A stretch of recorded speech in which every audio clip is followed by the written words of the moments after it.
Hi, this is Henk, and welcome to another edition of the Skull Sessions. And today my guest is Sandra Basett. Is that correct? Sandra Basett. Yep. Okay, awesome. All right, so let's talk about what you have going on. Well, recently in the last month or so, I put out a book called The Stranger Inside and Other Stories. It's actually a republished book and rewritten book from a few years earlier. I feel like in the last few years, I've learned quite a bit about writing and could improve it quite a bit, and I added more stories. It's a collection of stories that includes some horror as well as some dystopian writing. I'm a really big fan of the old dystopian writers like Ray Bradbury and H.G. Wells. So a lot of my writing is very influenced by them. And in fact, one of the stories included is called 2084. It's sort of my take on 1984. And it's about a society that has pretty much lost the ability to be compassionate and be feeling towards other people. And there's people that live off the grid or off the network. And one of these women who's off the network secretly enters a schoolyard, and it has an influence on the schoolyard there because she's still in touch with her emotions and things like that. So a lot of it has to do with, an underlying social commentary. I like to write things that have meaning in it. I also have added a story called My Personal Serial Killer, which is a horror story. And that's about a young man who was groomed as a child by another young man into basically turning him into a serial killer when he grows up.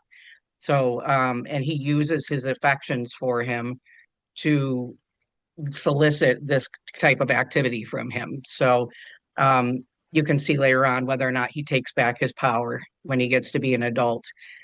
There's that story. There's a story called The Church of the Second Coming of Christ, which is a new story in there. And that's about a couple of YouTubers that go into an abandoned town and they're told by the local people not to go into the town, and when they get there, they see a man on a cross, and his head is removed, and his head is replaced by an alien's head. And energy starts reaching inside them and moving their body parts around, looking for something. So I like to do stories that are horror, leaning on gore, as well as like the sci-fi dystopian type stories. I also have a book out called Chode, that is a novella, and it comes from my graduate studies. I studied at the California Institute of Integral Studies, um, and I concentrated in Tibetan Buddhism. So this is a ritual, an actual real ritual that exists in a small sect of Buddhist monks. That's a very dangerous ritual. And I think that the dark side of Buddhism is very fascinating to me, and I've always been fascinated by this ritual. So I wrote a fictional account I've always of, heard, I've always heard that as far as Buddhists go, the one that's like most of them are like really passive, really accepting, but I've heard there are a couple divisions like Zen Buddhism, like uh-huh. some of the Japanese practice either that or division. I don't know that much about Buddhism, so I'm not gonna pretend that I'm an authority or anything. Yeah, But I think some of them were like that's what inspired them to be kamikaze pilots and stuff like that. And so there was kind of like a darker sect. Like most are like way happier, friendlier, but that one was like more rigid. yes. And it comes from, Buddhism leaving India and mixing with the cultures that it goes to, their indigenous religions. So it turned into something different with each country that it mixed with. And, there's just like any religion, there's very polarizing views. There's the very light and happy side, but there's also a side of Buddhism where there's monks that go up into a cave and live by themselves and they see their bodies as disgusting, and you don't think of Buddhism like that, but there is that side that's kind of a very, very dark side. And so I wanted to highlight this ritual that, like I said, is a real ritual where monks prepare for years to go into graveyard. And you got to remember that Buddhists, they believe in demons. They believe that there's other realms, and these realms are disturbing, scary. They're not what you ever want to go to. You want to go towards the enlightenment realm.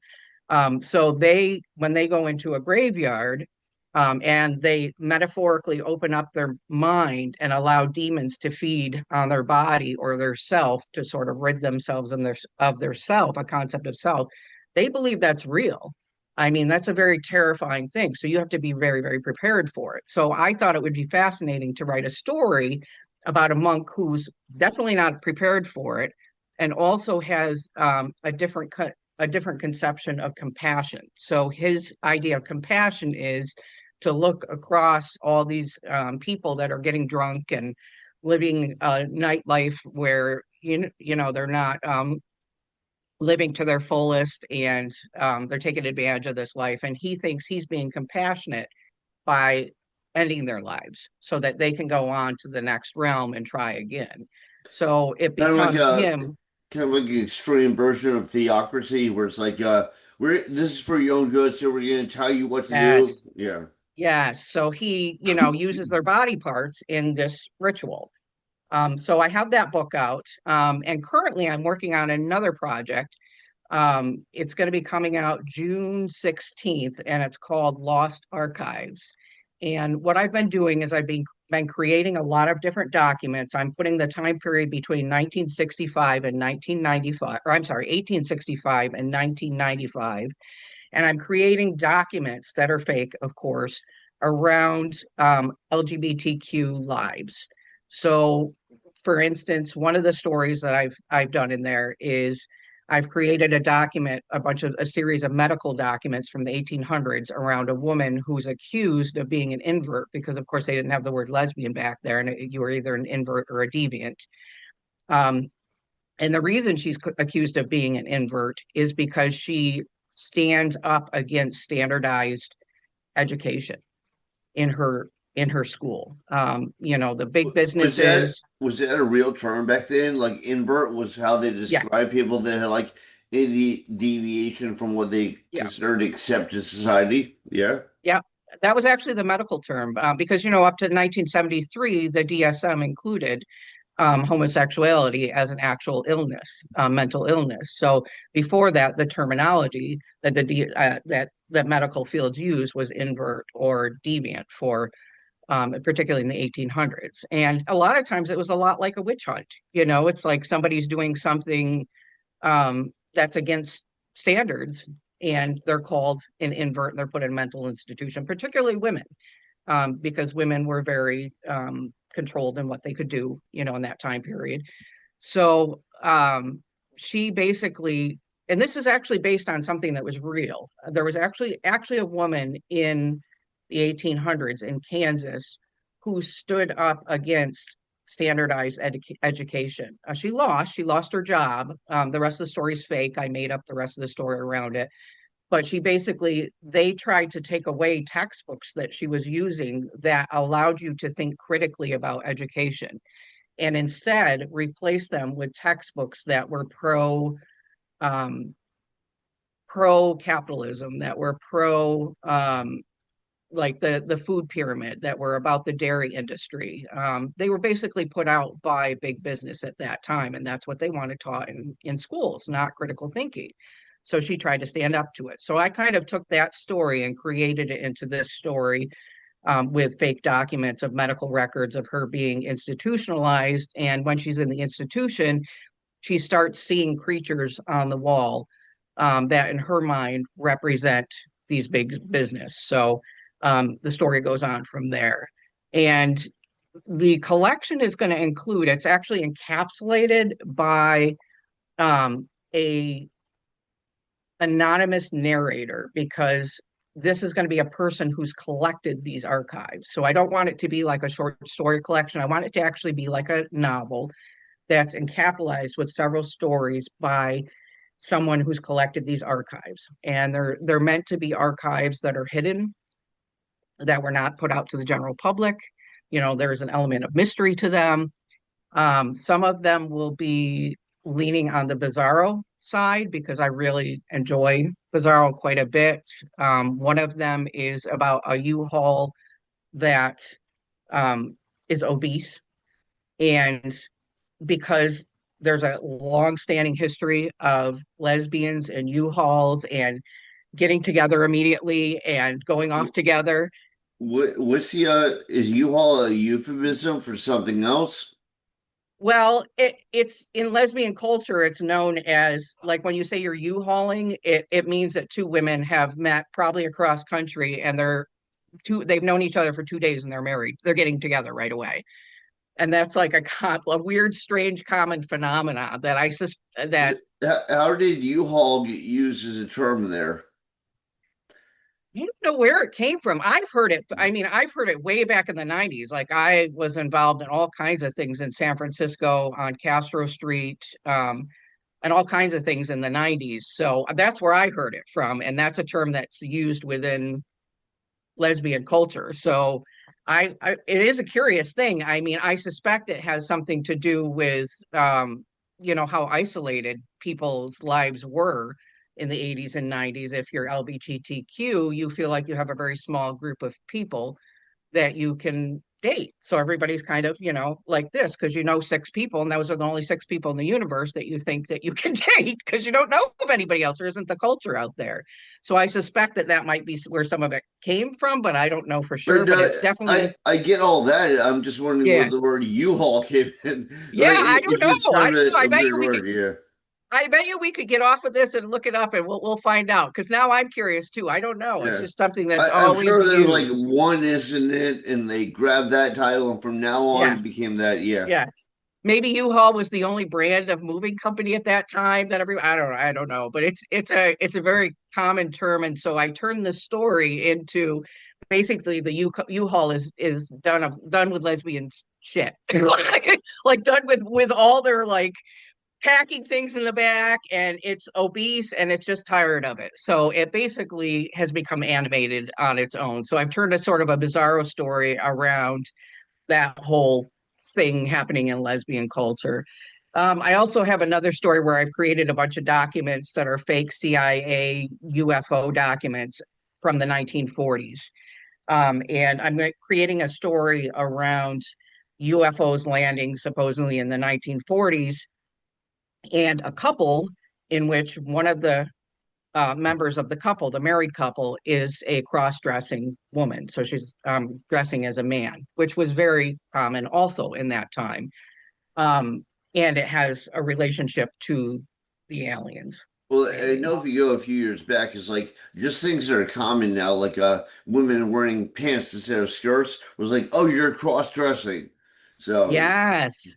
Yes, and a lot of times, that's the only way women back then could. It wouldn't even, in my opinion. I mean, I'm not the one that spokesperson of this, but in my opinion, there were women that were not doing it because they necessarily were transgender. They were doing it because they were their lesbian or they wanted the ability and freedoms that men had, right? So if they could be perceived, there's women or that were, maybe it was just like more you comfortable, more yep, more utilitarian, something. comfortable. It's like, Exactly. why can I not wear this? And there's some Yes, people like, I exactly. don't care what society says. Yeah.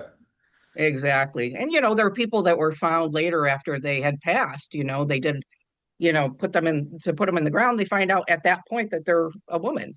Right. Nobody, they had spent their entire lives that way, even went off to war and things like that. So I find that kind of fascinating, that kind Yeah, well, of that's another thing about lifestyle. how people like feel like they have to hide stuff from society or Yeah. whatever.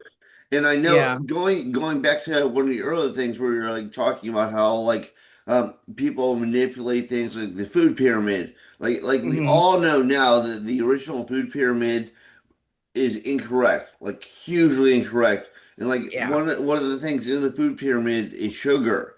And it's like, Hmm. no, sugar is not good for you. Like maybe in very Yes. small doses, but the reason why your body craves it is because it's evolution. The evolution wants you to eat fruit because you get Hmm. vitamins from fruit, and fruit has Sure. natural sugar in it.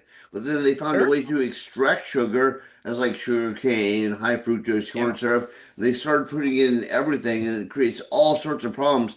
But the thing is, they knew it was sugar, not fat, but the sugar industry basically bribed them, so they put fat as a bad guy, and they put sugar in the food pyramid. Yeah, I mean there are like tons of examples. I don't want to go off all day on this, but Right. you know, Well, that's what's fascinating about it is that, that we grew up on a lot of this education that you thought was just true.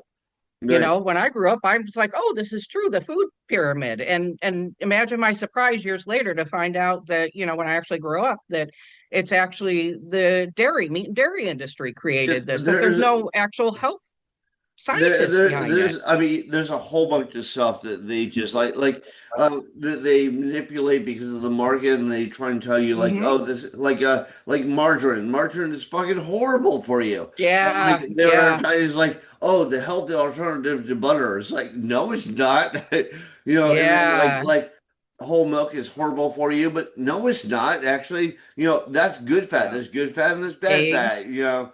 And Eggs were a bad thing for a while there too, yeah, yeah, cholesterol, and then we yeah. find out. And And then you if find you out look like at the old, best part is like the center of the egg. Like remember when egg whites were Mhm. like the big thing? It's like Yeah, actually you're like taking a lot of vitamins out that you need, nutrients. And the last thing I'll say, because I don't want to, we want to talk about your books, not about talk all this about this stuff. forever.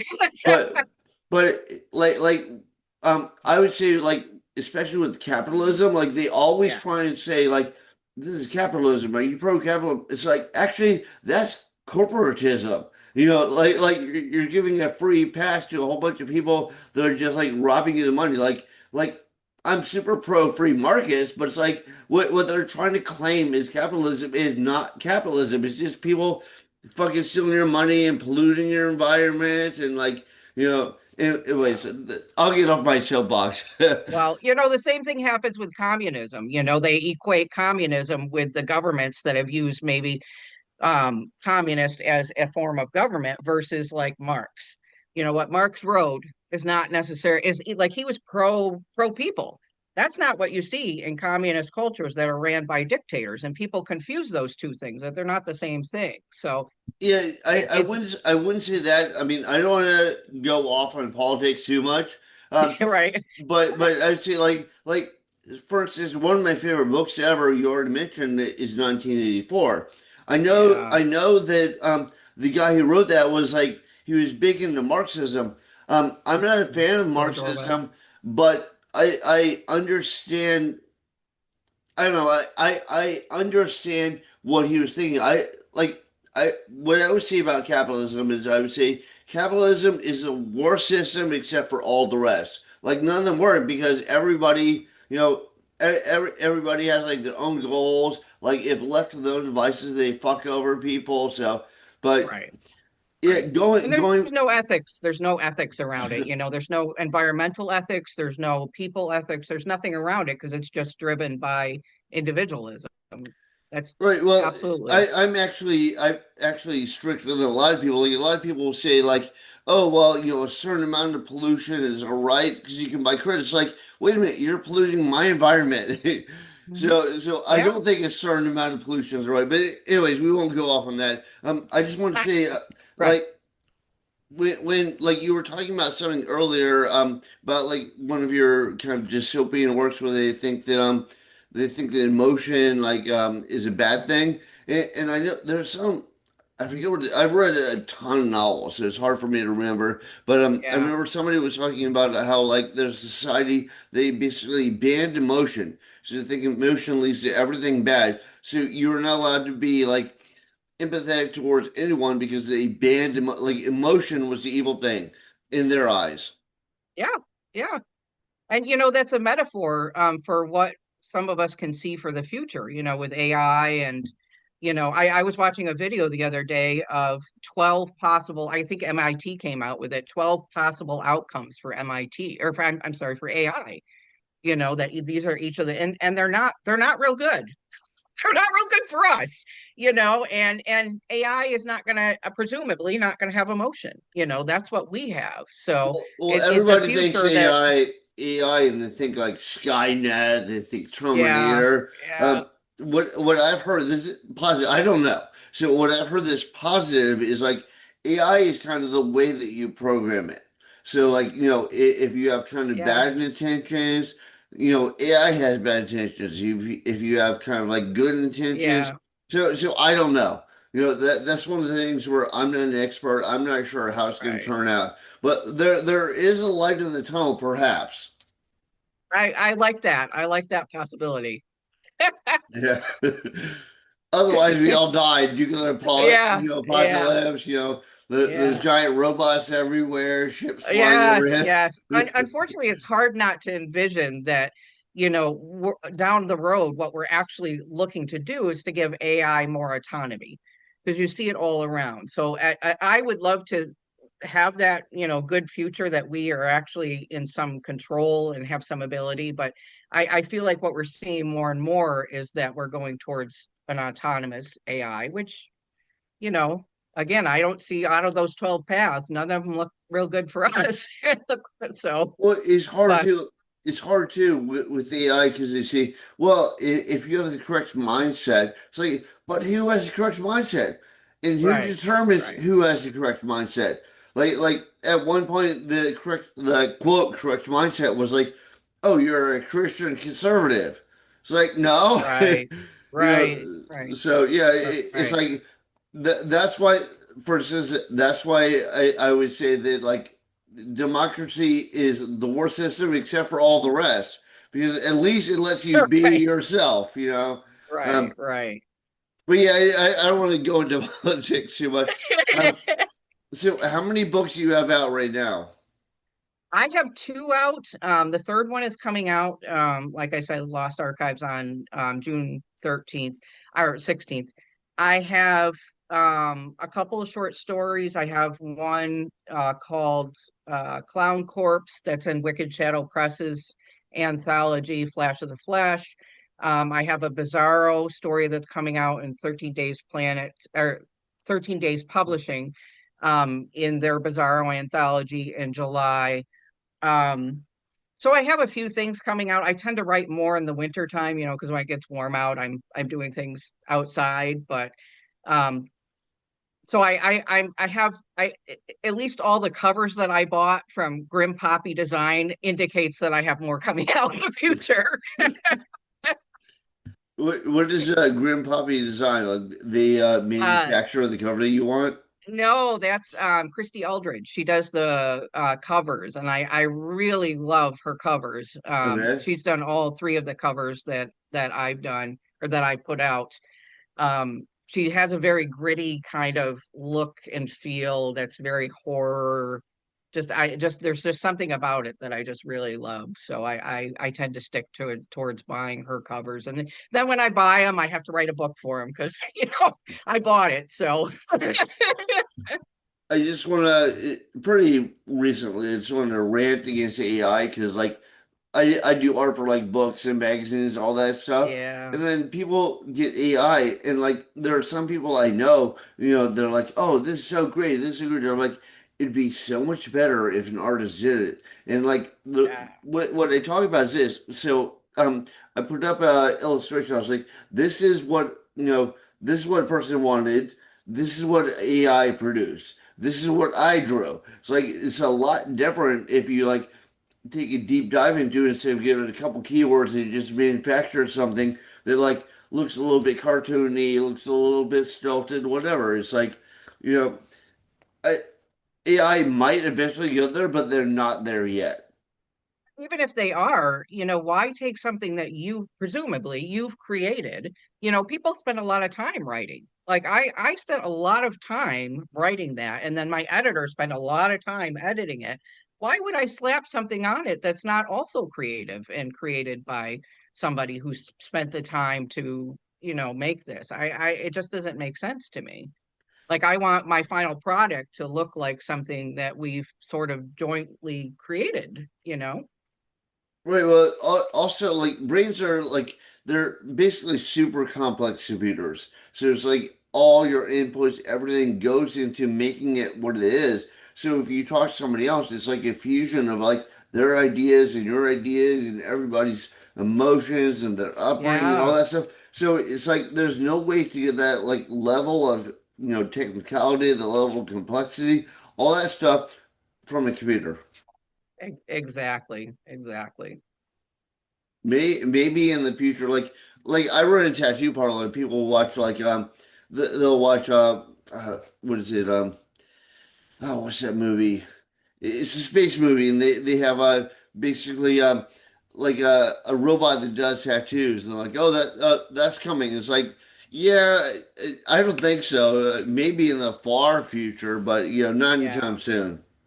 Yeah, the creativity that humans have a lot. I mean, it goes along with what we were just talking about having feelings, having emotions, having things that gets translated into people's art, whether writing or tattooing or drawing, or like that's translated into your art. That is not what's behind AI.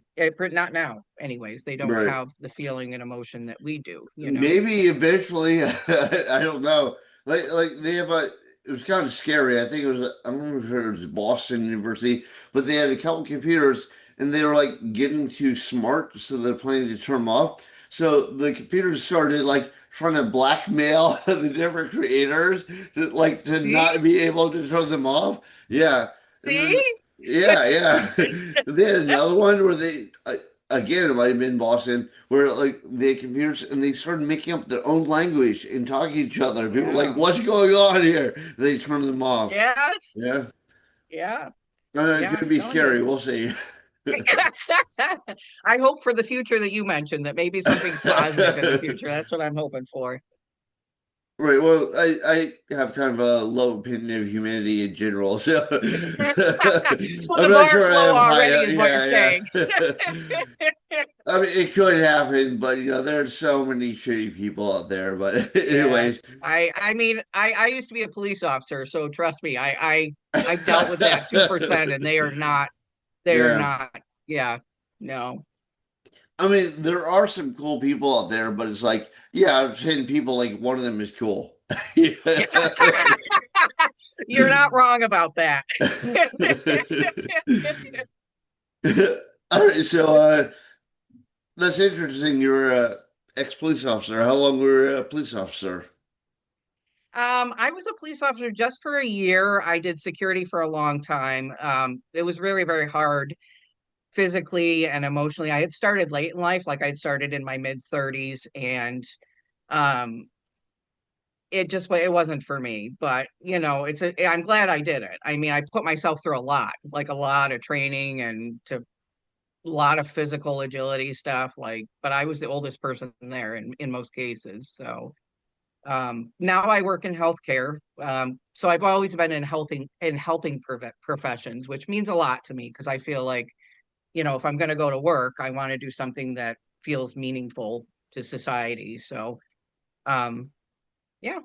And then I write Right. sometimes, and I fish, do other things.